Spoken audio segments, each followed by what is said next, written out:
Government corruption has never been more prevalent or caused more harm. It's why extremism is on the rise. It's why the financial gap between the haves and have-nots has never been wider.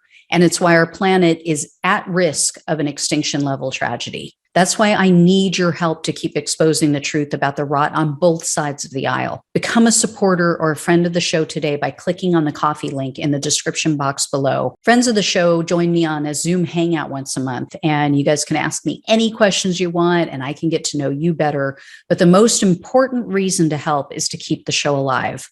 Together, we can and will save our country and our planet. Thanks in advance and enjoy the show. The committee also shared video footage of the Proud Boys saying that their membership tripled after Trump told them, quote, stand back, stand by. You guys will remember that. That was in a presidential debate. He was asked to denounce their actions and to say, you know, I don't want your support. And instead he said, stand back, stand by. And as a side note, by the way, there's a really great podcast called Will Be Wild. It's not the typical stuff. It's not things that we've all seen before already about January 6th. So it's definitely worth a listen.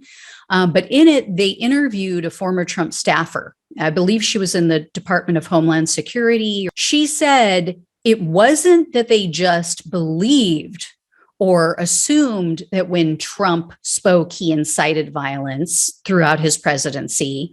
She said it was a fact that they documented it, that when Trump spoke, violence ensued, violence increased in our country. But tell me again that he's not this fascist, wannabe dictator, mini-me Putin. Yeah.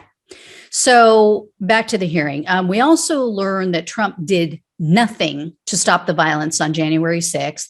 Republican Liz Cheney explained that he made not a single call to anyone or any department to request help. What's more, the people who were with him said that he was sitting in the dining room outside of the residence, watching it all unfold on TV and just smiling. In fact, the witnesses said that Trump got angry when people were suggesting that he should do something, that he needed to stop the violence and do something about this. He got pissed off and started yelling. This is the commander-in-chief, guys. This is the man who swore an oath to protect the country against all enemies, foreign and domestic. And yet he did nothing. And then also people were saying around him, you know, oh my God, they're chanting, hang Mike Pence. This is terrifying. The vice president is at risk, blah, blah, blah. They were expressing their concern for his vice president. And Trump allegedly told them, quote, maybe my supporters have the right idea. Mike Pence deserves it. Again, commander-in-chief, his vice president is at risk of being ripped out of the Capitol and hanged. And he says he deserves it. Yeah, let's reelect that guy.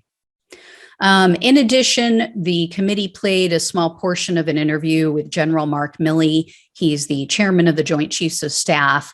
They asked him, did you hear from Trump that day? And he said no. He did, however, say that he had 2 to 3 calls with Pence. And he said that Pence was, quote, very animated, very firm, get the military down here, get the guard down here. And then Milley said that he did hear from Mark Meadows, Trump's chief of staff. So Meadows called him, but instead of asking for help for everybody at the Capitol, he told General Milley that it was very important that they, quote, kill the narrative that the VP is making all the decisions. So the committee investigators said, you know, how did you take that? And he said, you know, all I heard was politics, politics, politics. And he said that it was a red flag. And then the committee also showed text messages from Fox News host Sean Hannity, which I think we've seen before. These were to Trump's press secretary, Kayleigh McEnany, and he said that she needed to keep him away from the crazy people and that, quote, the 25th Amendment talk is real. So people in his administration were talking about invoking the 25th Amendment.